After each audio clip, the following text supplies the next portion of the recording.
নমস্কার বন্ধুরা, তোমরা সবাই কেমন আছো? আশা করি সবাই ভালো আছো। আমার চ্যানেলে তোমাদের সবাইকে স্বাগত জানাই। আজকে আমার লাঞ্চের থালিতে কি কি মেনু আছে তারই ভিডিও তোমাদের সাথে শেয়ার করব।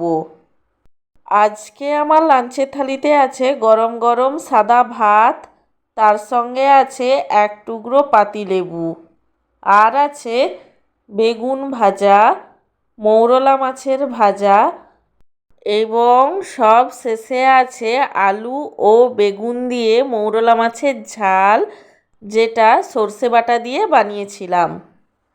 আমার আজকের এই সিম্পল লাঞ্চের থালির ভিডিওটি তোমাদের কেমন লাগলো সেটা কমেন্ট করে জানিও। আর ভিডিওটিকে লাইক এবং চ্যানেলটিকে সাবস্ক্রাইব করতে একদমই ভুলো না। সব শেষে তোমাদের সবাইকে জানাই আমার তরফ থেকে অসংখ্য ধন্যবাদ ভিডিওটি দেখার জন্য।